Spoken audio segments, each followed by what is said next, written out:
trending news, expert analysis, and my unfiltered opinions. In my first hour, I am joined by two veteran journalists, award-winning LA Times columnist Sandy Banks and Newsweek columnist and political analyst Dr. Jason Nichols.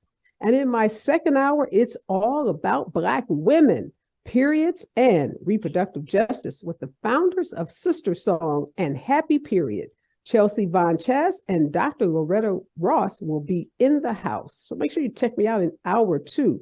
But before I bring on my guests, I have to talk about what's on my mind in real time. And this is a little humble brag because I'm so excited to announce that a show that I did on Black women maternal health won an Anthem Award today. And as excited as I am about my team and I winning this award, I'm even more excited that people finally are starting to pay attention to Black women and the dangers that we face in childbirth. Many folks don't know that Black women are dying during childbirth at alarming rates. We are 3 times more likely to die from a pregnancy-related cause than white women. It doesn't have to be this way, though. We know the problem and we have the ability to fix it. It's all of our jobs to keep beating the drum, sounding the alarm, and demanding that our health system do better by Black women. Check out my YouTube page and that episode. Share it with the Black woman. It just might save her life. When we come forward, more on KBLA Talk 1580.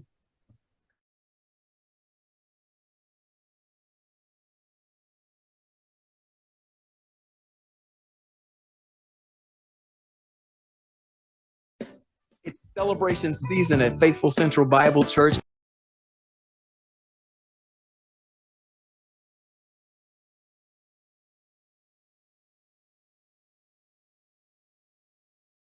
Join us for morning worship as Bishop Omer delivers his last sermon as senior pastor of the Family of Champions. Then at 5 p.m. at the West Angeles Cathedral, we invite you to a citywide tribute concert featuring some of the biggest names in gospel music. Beverly Crawford, Israel Houghton, Miranda Curtis, Mary, Kathy Taylor, Crystal Rucker, Charles Jenkins, and other surprise guests. That's 5 p.m. at West Angeles Cathedral, February 19th.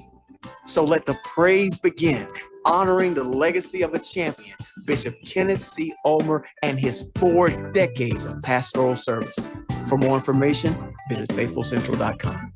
Our Weekly Los Angeles is the largest audited Black newspaper in the state of California with a distribution of over 50,000 copies weekly. Pick up a copy every Thursday to get the latest news on African American communities of LA. You can also keep up with what's going on in Los Angeles and surrounding cities by going to www.ourweekly.com. The Our Weekly website is updated daily with the current news about us and for us. For your advertising needs, Our Weekly offers economical advertising packages to fit your budget. Feel free to call Our Weekly Los Angeles at 323-905-1300 or visit the website at www.ourweekly.com. Our Weekly Los Angeles, reporting news that matters to you. Nissan EVs have traveled 8 billion miles? Just a quick trip to Pluto and back. And what did we learn along the way? Well, that an EV can take on the world. Like the Nissan Leaf. It can move racing forward and take your breath away, like the all-new Nissan Areva. We learned to make EVs that electrify. 8 billion miles driven by Leaf owners globally since 2010. Areva not yet available for purchase. Expected availability late fall, subject to change. Dancing crew, trip for 2, nailed the final interview. Game with Doug.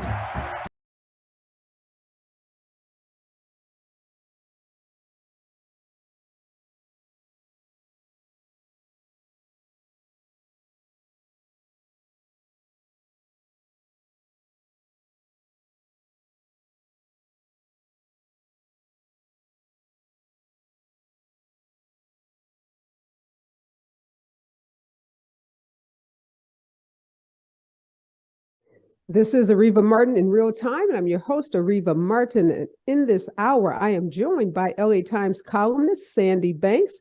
Hello, Sandy, and welcome. Thank you for having me. Absolutely. And also joining me in this hour is Newsweek columnist and political analyst, Dr. Jason Nichols. Welcome, Dr. Nichols. Thank you for having me. All right, Dr. Nichols, or Jason, I'm about to call you because we're about to go in on this conversation about who's going to be the next president after Joe Biden. So I was telling Jason that I was in Maryland last month for the inaugural ball of Wes Moore, the first African-American governor for the state of Maryland. And clearly, Wes Moore is incredibly impressive. But everyone in Maryland kept talking about how Wes Moore reminded them of Bill Clinton and how he was destined to be our next president. And Jason, you seem to think those folks may be right, at least partially. So what are you thinking about Wes Moore and the White House? Well, I think there may be a path there. I don't know how soon it's going to happen. I definitely think that the next person up, if I had to pick with my crystal ball, I would say it's Gretchen Whitmer from Michigan.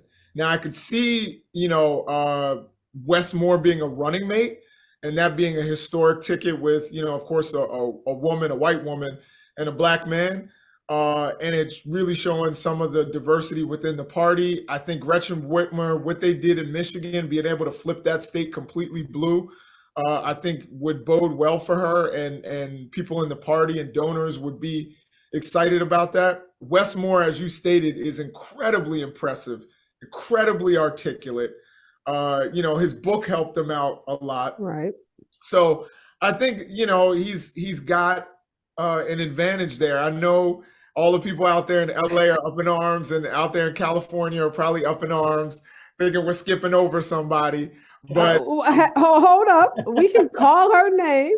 We're talking about none other than our vice president, our former U.S. Senator, my good friend Kamala Harris. Let's call her name. When we call about skipping over somebody, Sandy, jump in this conversation. What is Jason missing out? I think this race, and why the next president after Joe Biden is going to be Kamala Harris? I almost want to sit this one out because I admire and respect and like her a lot as a person. But she hasn't had the kind of opportunities that she's needed to position herself as somebody who's going to run the country. And I can't tell if she's comfortable with that and that's okay, or if that's just part of the shortcomings of the president we have right now and a lack of confidence in her. But if I was a betting person, I don't think I would bet on her. Yeah, it's always amazing to me when people say that, but when you look at what she's been able to accomplish, I think, like we talk about Joe Biden, maybe there's a communication issue, right? Maybe there's a messaging issue, because when you compare what Kamala Harris has done to any other vice president, she holds her own and then some. So I think she gets held to this unrealistic standard. And the vice president, by definition, has a limited role. They don't get to define what it is they work on. They don't get to define even, how they present themselves to the American people. So much of that is controlled by the president. And you mentioned that, Sandy, maybe it's the way that Joe Biden has structured his administration. But and maybe it's even, I don't think he hasn't demonstrated a kind of a collaborative approach with her. I mean, I think when Joe Biden was the vice president, Obama went out of his way to develop this sense and this idea that there was a partnership between them, and Joe Biden has not. And Joe Biden's not good at trumpeting his own accomplishments, so he is certainly not good at making clear what she's done. She just it kind of feels like in the background as a supporting player. And she also got some of the hardest tasks of all, exactly. Starting with the border. Yeah. I was going to say that. Jason, go ahead, jump in. Yeah, no, I mean, I think they set her up to fail by giving her a problem that hasn't been solved in 3 decades and saying, hey, this is yours, which was an incredibly difficult position to put her in. And it really set her up to really look bad in the public eye. I also think that, there are certain formats where Kamala Harris, where Vice President Harris shines. And then there are certain where she struggles. And she struggles on those one-on-one interviews, those cable news kind of one-on-one interviews. She struggles a little bit. And so in terms of communication, where someone like Wes Moore is really good in that setting, I think that kind of hurts her. Well, wait a minute, Jason. Let's talk about struggling in communication. And if we look that up in the dictionary, the picture we're going to see is Joe Biden, the guy who's in the White House right now. Nobody struggles more with communication than Joe Biden. Look, I got to wrap this up because we got to move on to some other pressing news. Let me just say this. Kamala Harris has been, I think, in some ways hamstrung by being that vote that the U.S. Senate needed. So she had to be tethered to Washington, D.C., not able to get out and be in front of those crowds where you say, Jason, she shines. I think we're going to see a different Kamala Harris in the next 2 years now that the Senate now the Democrats control the Senate. She doesn't have to stay in Washington. She doesn't have to be that deciding vote. Don't sleep on Kamala Harris. That's the last thing I have to say about that. Now we're talking about Donald Trump. Big news coming out of Georgia, or maybe not. I don't know. I'm starting to feel a little frustrated with Fani Willis. We heard her tell the court a couple of weeks ago that indictments were imminent. Now we're getting 5 pages of this grand jury. The report doesn't tell us if recommendations were made about indictments. Jason, what do you make of this? Is this big news, or is this just a nothing burger? I think it's important. The one thing I'll say is, having spoken to a lot of prosecutors, I'm not a lawyer, but I'll tell you, I've spoken to a lot of lawyers and a lot of prosecutors. And the one thing they'll tell you is you can never rush these sorts of things because you can never have too much evidence.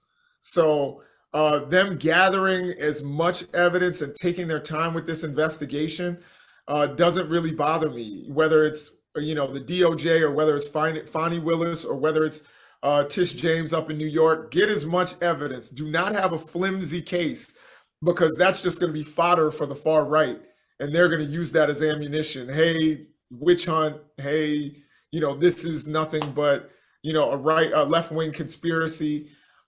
This is the deep state. So I think she's trying to cross her T's and dot her I's and try to get everything correct. And I think the fact that she's saying, or that we're seeing that some people are going to get indicted for perjury, I think is a big clue. And I think it's a good thing. Well, let's be clear. I don't think that those 5 pages said that someone's going to be indicted for perjury. I think it says that there were witnesses that the grand jury believed lied when they gave their testimony before the grand jury. And I am a lawyer. And Sandy, there is, yes, to Jason's point, you do want to have a strong case, but there is such a thing as being too careful and being timid. And some of these prosecutions, as they relate, or some of these investigations, I should say, not prosecutions, as they relate to Donald Trump, seem to be moving at a snail's pace. And you'll hear legal experts and former prosecutors say, had this been anyone other than Donald Trump, there would have been indictments issued months ago, if not years ago. So how are you feeling about this 5 pages that we saw today, Sandy? Are you feeling like we're getting closer to someone pulling the trigger and actually indicting Donald Trump? I'm not comfortable even feeling that way. I wish, but you have Donald Trump today proclaiming this is a win and that he's been exonerated. And thank you for being honest. And it's like, he's not looking at the same set of facts that we saw. So, to your point, Jason, about you don't want the evidence to be flimsy, or they'll say they're being railroaded. They're going to say that no matter what. I mean, there could be video, and there could be all this, and that's what they're going to say because they're not tethered to reality, and neither are a lot of their followers. So, it's hard to assign some kind of meaning to this. And I think that there are so many of these reports coming out that it becomes confusing and numbing. I mean, I just kind of roll my eyes now. Another one. When I see him in handcuffs, that's when I'll know that we all did the right thing here. Yeah, Jason, let's talk about the MAGA base. They've got a choice now, at least as it relates to the Republican primary. We have 2 declared candidates. We have Donald Trump and we have Nikki Haley. And there's speculation about Mike Pence. There's speculation about Mike Pompeo. do you think any of these ongoing investigations do anything to deter that MAGA base from being as faithful and as loyal to Donald Trump as they have been? Well, I think that they may be slightly less loyal because all of them are going to try and capture the imagination of that MAGA base. I don't think any of them have what it takes. People are talking about DeSantis, but when I saw DeSantis's response to Trump's insults, he was weak and feckless, and I don't think that's the kind of guy that the MAGA base wants.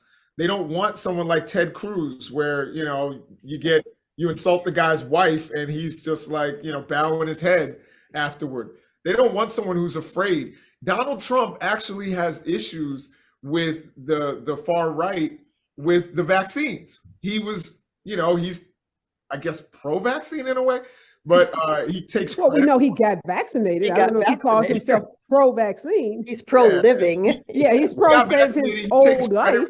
Yeah. He takes credit for Operation Warp Speed.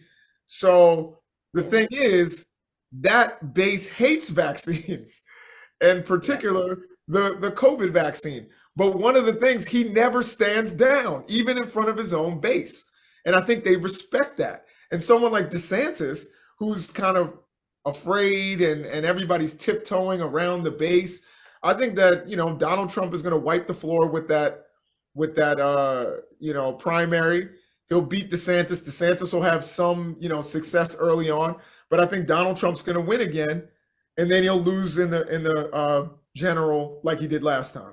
Well, Sandy, DeSantis says, let me say, Sandy, DeSantis says he is purposely and strategically not engaging with Donald Trump because he can win over the MAGA base by playing the culture wars. He could just, stay focused on AP African American studies. He can stay focused on, woke comes to Florida to die. So is this really hurting DeSantis not to engage with Trump, or is this, helping him with his I'm the most, anti-woke candidate that's going to be in the race? Yeah, I think he's smug. He's not charismatic. We have to remember, Donald Trump is an entertainer. You know what I mean? DeSantis, I think we're going to see this guy get up on a stage. He's going to bore people. He's really, like I said, he's smug and, I don't think he's going to move the base the way Donald Trump did. That's so funny that you describe him that way, Jason. Sandy, I've heard folks describe DeSantis as incredibly charismatic and that they like that smugness. It's like, that testosterone and that alpha man. Is Jason missing something, Sandy, and DeSantis? I don't know, because I, for the life of me, cannot understand what that base sees in either of them. So, you got morons running. So I do think DeSantis has more of a chance than a lot of people think, because at some point Trump is blatantly irrational and DeSantis at least sounds rational. Right. And I think he is strategic, where, Trump's just flying by the seat of his pants. So, and I would fear a DeSantis presidency more than a Trump presidency. Yeah, Jason, what about all these culture wars? There's this effort now on the part of Republicans to go after drag shows. This is a part of the culture wars that DeSantis is known for, how he's building his reputation with the MAGA base, whether it's gay kids or, Black kids, and now drag shows. Yeah, it's pretty ridiculous. I've never been to a drag show, not because I wouldn't go or anything. It's just I've never been. But from what I've heard, they're not sexual at all. Like, it's really just people in costumes singing songs and like dancing. So this idea that, in some of these laws, they're banning it if you're close to within 1,000 feet of a residence or something like that. And it's really unfair to a lot of establishments that want to have drag shows, to a lot of talented performers. And they try to make it seem like every drag performers trying to come after your children, and they just want to sing songs and have fun. And, they're part of a community of people. And I think it's ridiculous. It's an attack on people's freedoms. And I think, we've got to stand up for it. Even if we're people that probably have never been or don't have any interest in going to a drag show, we still should stand up for those people and for their rights to perform. Yeah, it's really ironic that the same people, they want to protect children from an entertainment performance that, and I have been to drag shows and they have been delightful and, talented and glamorous.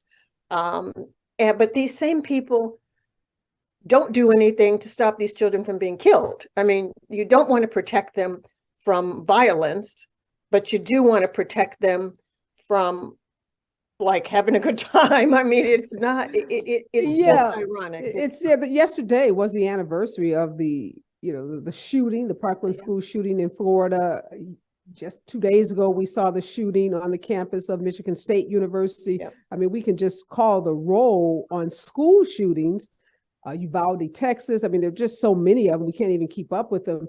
And yet when there's an opportunity to do something about guns and the proliferation of guns in our society, you're right, Sandy, no one from the same party that's going after drag shows stands up to take any action with respect to even keeping kids safe on school campuses, to the point where medical experts, I heard some of the emergency room doctors in Michigan say they have to think twice about whether they even want their own kids to go to school. Yeah. So Jason, it's so hypocritical. You can't even make sense of it. Remember the 6-year-old shooting a teacher. I mean, when you have a 6-year-old bringing a gun to school and teachers being told about it by students and school officials not even bothering to check, that's, I mean, you can't talk about saving children and that you care about children and you're allowing that to happen. What do you think, Jason, is fueling these culture? I mean, it seems like every day there's a new target. I think today is drag shows. Yeah, no, I think we've seen that they're politically effective. It was, to be honest, it was the thing that saved Democrats during the midterms was abortion and a few other issues. But the culture wars otherwise, like the CRT thing, which isn't CRT, I'm a professor, I teach at the University of Maryland. That's not whatever they're talking about. That's not what critical race theory is.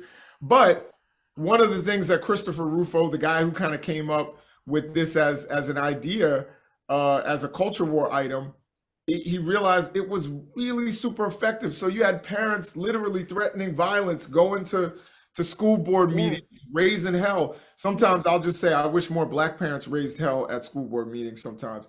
Not in that way, of course. Right. But, they go to these school board meetings. We saw how activated they were. And we saw Glenn Youngkin in Virginia run his whole, in my backyard, basically, run his whole campaign on that and win. So it's an effective thing. And Ron DeSantis, for one, is jumping on that. Greg Abbott is jumping on it. They realize that they don't have to govern if they can grab headlines. Nobody talks about what's going on in Florida with having the highest insurance rates in the country. Nobody's thinking about that as long as you got a migrant flight, and that's, it pisses off the left and they're owning the libs. So that's right. What's so really frustrating about those school board meetings is it's usually a small group of parents. They're loud and they get attention. They're really good at getting attention, but they don't represent the majority of parents who tend to be, even in these conservative districts, pretty reasonable.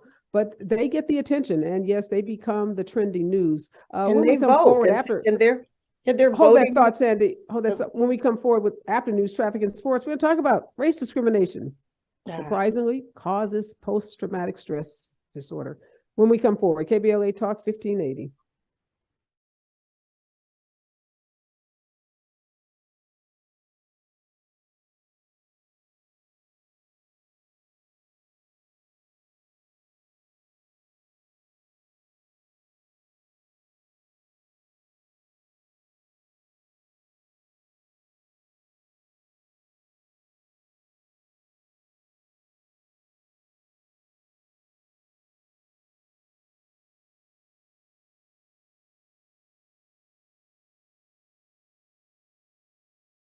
and injured 5 others at Michigan State University this week was armed with 2 guns and several magazines of ammunition. Investigators also found a note where the man said he was going to shoot up MSU and made other threats, including one against a previous employer. This, as school leaders say, one of the 5 injured victims has been upgraded to stable condition, while the other 4 remain in critical condition.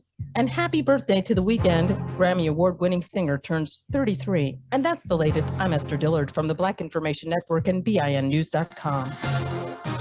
Some good news in Laguna Niguel on the 5 northbound before Avery Parkway. That earlier crash blocking lanes has cleared. Still going to be pretty slow, though, from Junipero Serra Road in Baldwin Park on the 10 eastbound right at Baldwin Park Boulevard. Got that crash involving a big rig making its way over to the right shoulder. It's going to be stop and go from Santa Anita Avenue.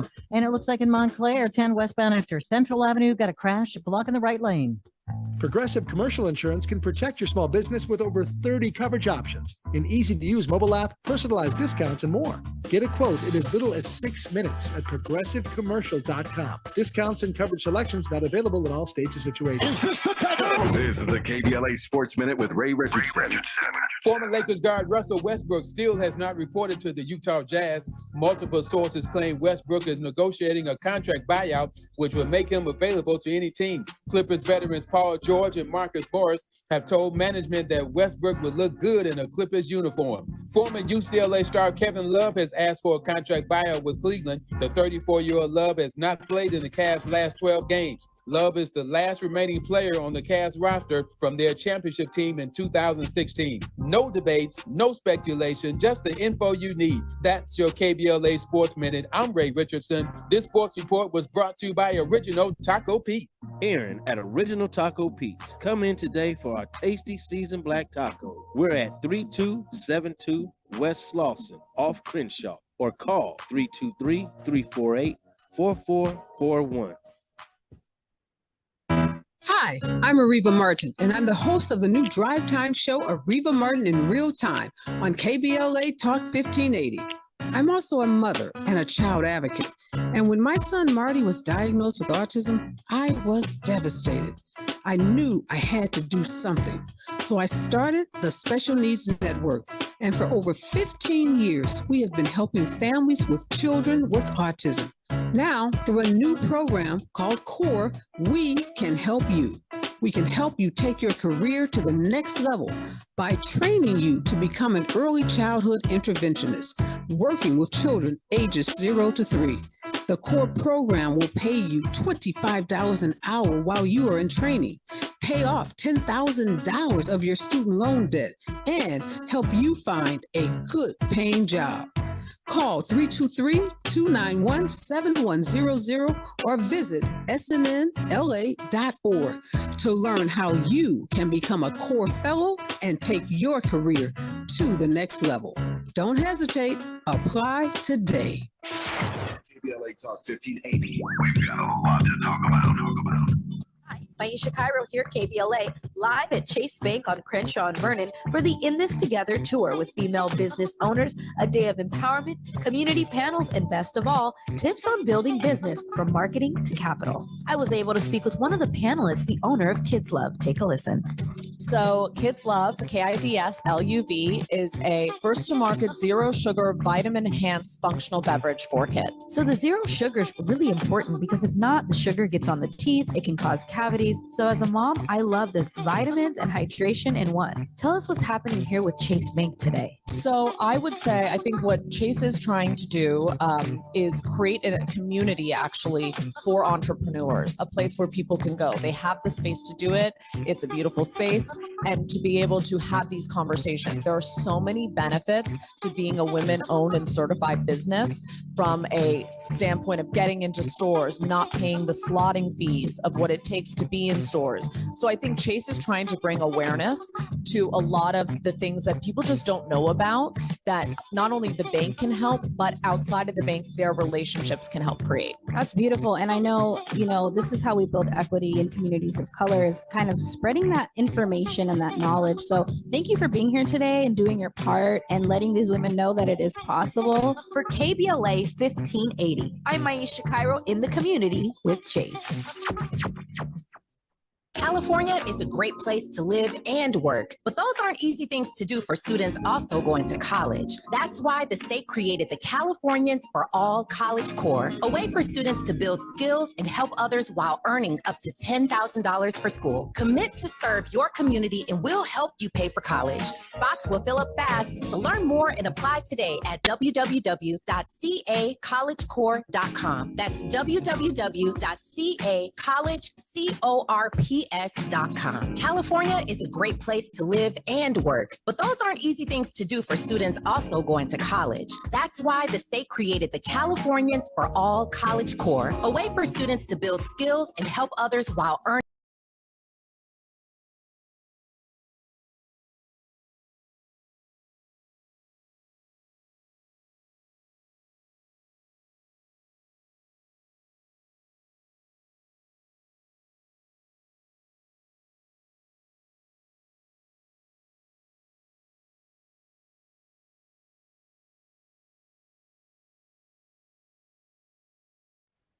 I'm back in this hour with LA Times columnist Sandy Banks and Newsweek's contributor and political analyst Jason Nichols.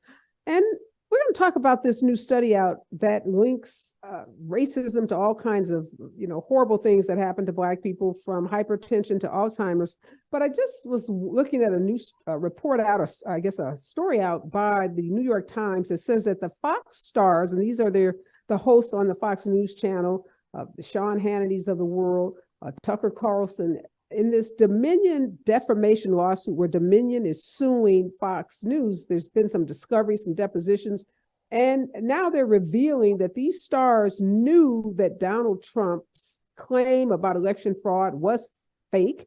They are mocking him. They're mocking the lawyers, Sidney Powell, Rudy Giuliani. And of course, Fox is fighting back, saying, look, we were just doing our job, reporting on what was happening at the time. Both of you are very talented, very veteran journalists. What do you think about how Fox covered the big lie, the election fraud claim that Donald Trump repeated and his legal team repeated over and over again? Sandy, how are you feeling about this Dominion lawsuit? Do you think this is the way to get a channel like Fox News to stop engaging in the kind of lies that we saw them push during, right after the election? I'm not sure if it's going to be enough to make them stop, but I think it does send a message that we're not going to continue to play along with the idea that you are delivering news. You are sharing gossip, you are PRing Donald Trump. And you have no conscience about what you're doing. So I think I'm really glad they're doing it. And I think it's going to hurt the network and hit them where it hurts. But whether it's going to be enough to offset, what their fans want, I don't know. But I'm really glad it was filed and it's gone so far. Jason, some of the comments in this article are quite shocking. Here's a quote from Tucker Carlson. He's writing a note to Laura Ingraham on November 18th, 2020. And he says, Sidney Powell is lying, by the way. I caught her. It's insane. Laura responds, Sidney is a complete nut. No one will work with her. Ditto with Rudy, making reference obviously to Rudy Giuliani. So clearly, at the same time that they're telling their, millions and millions of viewers, supporting Donald Trump in this big lie, they are sending each other these private messages acknowledging that these are nut jobs, that they're lying, that they're insane. I mean, they're using this language so openly and talking to each other, but yet presenting such a different story to the public. Do you think journalists, and I don't even know if they call themselves journalists at this point, I don't know what they call themselves. They tend to go with whatever suits them on that particular day. But what obligation do you think a big company like Fox has to the 9 million, 10 million viewers that tune in every night? Well, I think part of this is driven by, and I'm laughing a little bit because I know Tucker pretty well, and I know Laura, and I could totally see this kind of conversation that they were having. But I think that they are giving I agree with them in the sense that they are giving their audience what they want. when they challenged it and when they called Arizona, remember what happened? Yeah. The audience went nuts. They were like, don't give us the truth. You know what I mean? We can't handle the truth. Particularly if the truth doesn't support the lie, right? Right, exactly. They wanted that lie. And those, I think at that time, you know, the rival news, you know, conservative news network was, you know, Newsmax that had like 10,000 viewers. And then they went up to 1 million because people literally left Fox. Now, eventually many of those viewers have returned to Fox, but they knew that this isn't necessarily about news because sometimes news is uncomfortable. I think even Tucker would probably tell you he's more of a, you know, a news entertainer than he is like a reporter or something like that. But yeah, he may tell you that, but that's not what he's telling Sandy, those millions of people that tune in that swear by Fox News and swear by those conspiracy theories that, you know, they talk about and that they disseminate on the regular. So if you talk to people that watch Fox, I mean, they will literally get into an argument with you about something they've heard that is just factually and blatantly false. And I think, you know, when they're calling Sidney Powell a nut and all, I think they think that a lot of their viewers are nuts, you know, and we're going to give them what they want. And it's not what journalism is supposed to be, but, you know, it's devolving into that in a lot of ways. So, you know, I'm not surprised, you know, I don't know either of them, but I'm not surprised they would say that and yet still keep feeding the people what they want, because that's how they make their money. Yeah, it's sad because, again, a lot of unknowing people, Jason, that everybody doesn't have that kind of inside information that you have. Viewers are sitting there and what they hear when they heard the big lie, they really believe Donald Trump was the legitimate president. And we see how they act on those lies, i.e., you know, the guy that hammered Paul Pelosi in the head. I mean, these people don't just listen, they internalize, and then many of them act on that lie, i.e. January 6th. I mean, we don't have to look too far to find examples of people who buy into what they hear on Fox and other stations that spew that kind of vitriol and those conspiracy theories. It's really dangerous stuff. I want to move on, though. I want to talk about this new report. I don't know how many times we have to be told that discrimination is deadly for Black folks, but yes, there's a new report out that links discrimination and racism to all kinds of things, from hypertension, PTSD, and even Alzheimer's. Jason, are we going to get a break ever? I've been wondering that for a long time. We know that there's a phenomenon called everyday racism. So just the little indignities that we suffer every day as a Black person, it's like, you know, getting pricked with a pin 1 million times. Eventually, that's gonna cause a real problem, and it's gonna eventually claim your life if it's just nonstop. And that's basically what you get with everyday racism. When, you know, and even in more direct ways, if you are going to the doctor's office and you're not being treated respectfully, you may avoid going to the doctor, even when you have an ailment, and that can claim your life one day. You know, if you're disrespected by police officers or by law enforcement, you may not call a cop even when you need one.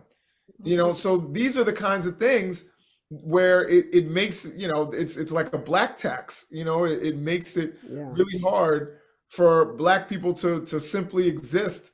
And it's not something that's quite as tangible for, you know, as some of the things that you may see, but it's just those little indignities that will literally take years off of your life.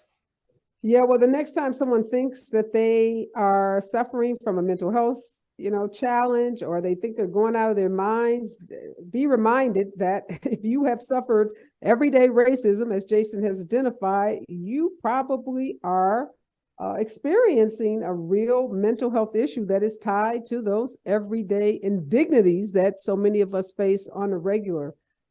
It's just heartbreaking. We know it's there. We've seen these studies, and you know, I don't know, at some point we hope that it gets better, but it appears to be getting worse. And then to link these experiences to Alzheimer's too, I think that was what really caught my attention in this story. When we come forward, though, something positive, Marvin Gaye and how he changed the game for these big sporting events. We watched Rihanna on Sunday at the Super Bowl. We've seen Beyonce, but we got to think about Marvin Gaye in 1983 and his soulful rendition of the Star Spangled Banner. He's perhaps first person to make the NBA woke.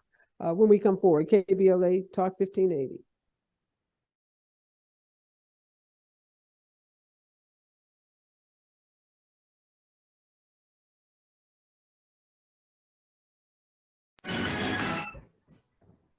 The California Legislative Black Caucus's Black History Month itinerary. Maisha Cairo here with your K-Black Minute News, brought to you by Lendistry. From movie screenings to award shows, the month of February is busy for the California Legislative Black Caucus. Starting February 17th, the application for the 2023 African American Leaders for Tomorrow opens. On the 27th, the State Capitol Assembly and Senate floors will be full of events from noon until 4, starting with a meet and greet with author Bryant Terry, presentations on Black food, stories, arts, and recipes from across the African diaspora. If this sounds like a good time, visit blackcaucus.legislature.ca.gov. Thanks to our new sponsor, Lendistry. Lendistry is a national Black-led small business lender that is headquartered in Los Angeles. Lendistry helps small business owners access the affordable capital needed to grow. Visit Lendistry, LENDISTRY.com/KBLA today.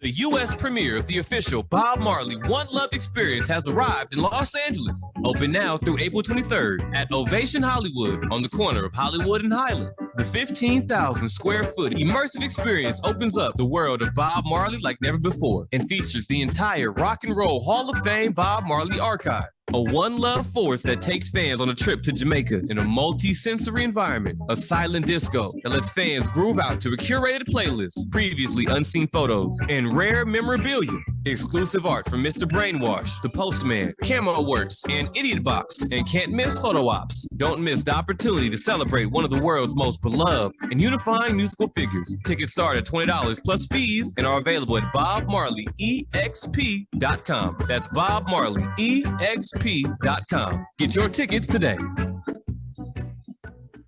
The Millionaires Roundtable with Lynn Richardson is creating millionaires one family, one day, $1, one dime at a time. KBLA Talk 1580 will be celebrating Black History Month Wealth with Lynn Richardson live on Wednesday, February 22nd at the Chase Community Center on Crenshaw and Vernon in Leimert Park. Come check out the space. This location has been a bank branch for over 44 years and is now a community center. It provides resources and education to help the community with money goals, home ownership, and entrepreneurship. You and a guest can win lunch with Lynn Richardson February 22nd. Go to KBLA1580.com or the KBLA 1580 mobile app today and register. See you there.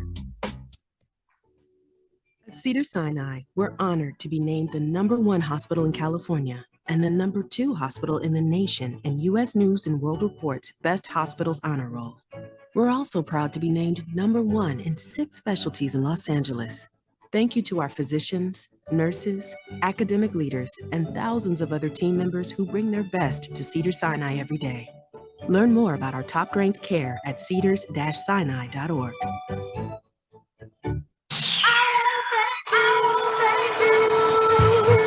KBLA Talk 1580 would like to thank all of the businesses that tune into KBLA at work. We celebrate you, your calls to the station, and your overall support. To show our appreciation, we would like to treat your office to lunch for 10, sponsored by John O'Groats Family-Owned Restaurant and johnogroats.us. Open the KBLA Talk 1580 app or log on to KBLA1580.com to submit your office to be selected for our Office of the Week. We know you're just like our staff, putting in many hard, smart working hours per week. We just want to say thank you and we appreciate you. You and your staff deserve lunch on us. Enter your office to win lunch for 10 and be highlighted on KBLA Talk 1580 as our Office of the Week. Open the KBLA app or log on to KBLA1580.com to enter your office today to become the KBLA Talk 1580 Office of the Week. Sponsored by John O'Groats Family-Owned Restaurant and johnogroats.us. Become the KBLA Talk 1580 Office of the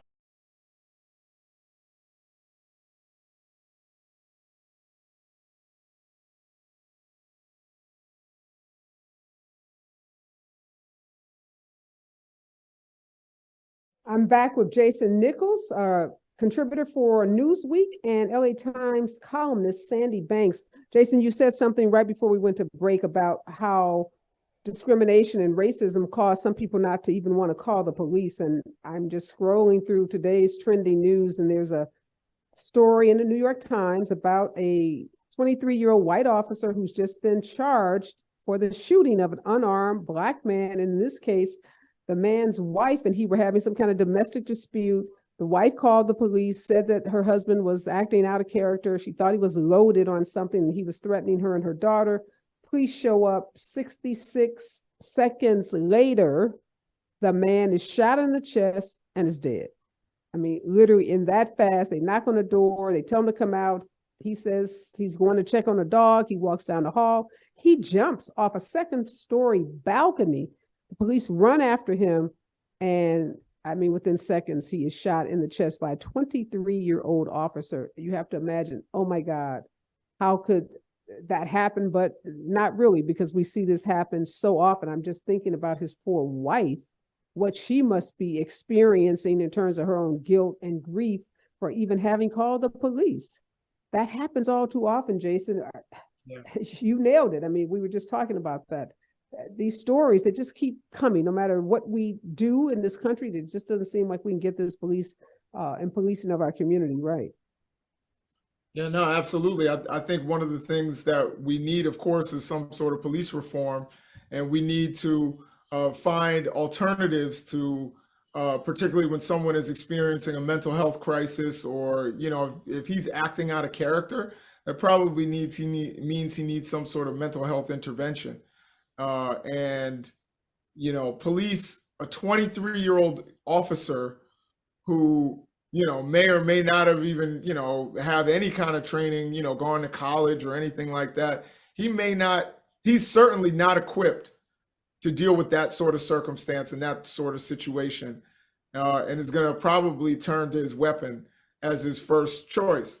I don't know, you know, I don't know the details. I'm not, you know, assigning a ton of guilt to this guy. I don't know. But what I can say is that a 23-year-old new officer is not equipped for that type of situation. A social worker or a psychologist is equipped to deal with someone who's experiencing mental health issues or is acting out of character. Yeah, it just seems like, Sandy, this guy might have just been drunk. He showed up at the door, right. They said, with a bottle of liquor, and they describe him as loaded. And this officer was charged. This just happened on February 3rd, and he's already been charged with negligent homicide. So we do see in these cases, police departments and prosecutors acting more quickly or quicker than what we have seen in the past, but it still doesn't seem to, you know, these prosecutions don't seem to be deterring officers from drawing their weapons and using their weapons in these situations. Sandy, your thoughts on what, if anything, we can do? I mean, the reality is they probably do perceive themselves in danger. A lot of research has shown that the implicit bias that white people have, you know, in regard to Black people, makes them believe that a Black man is taller and bigger and more dangerous than he can be. And you know, and that kind of bias, it relates to what the report shows about the toll of racism. The fact that if you're a Black person and you're going to sell your house, if you want to get a good price for it, you have to remove all your Black pictures.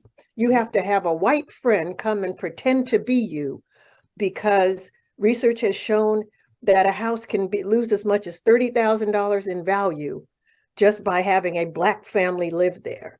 And so when when we have to deal with those kind of things, it's not even just the microaggression things, it's the reality that our financial lives are affected, our mental health, our physical health. And yeah, it's no wonder that we are struggling with all these mental issues because of racism. Yeah, I want to make sure we talk about Marvin Gaye, one of my favorite artists, before we have to say goodbye to you all. But Jason, folks may think that Beyonce or, I don't know, Dr. Dre or whomever performed last year at the Super Bowl changed the game. But an article out in the New York Times said it was Marvin Gaye and his soulful rendition of the Star Spangled Banner at that NBA All-Star game in 1983 that really started this whole, focus on bringing in Black artists to sing these big songs at these big sporting events. Is Marvin Gaye on your list of favorite artists? Since you don't like my vice president, do you like my favorite artist?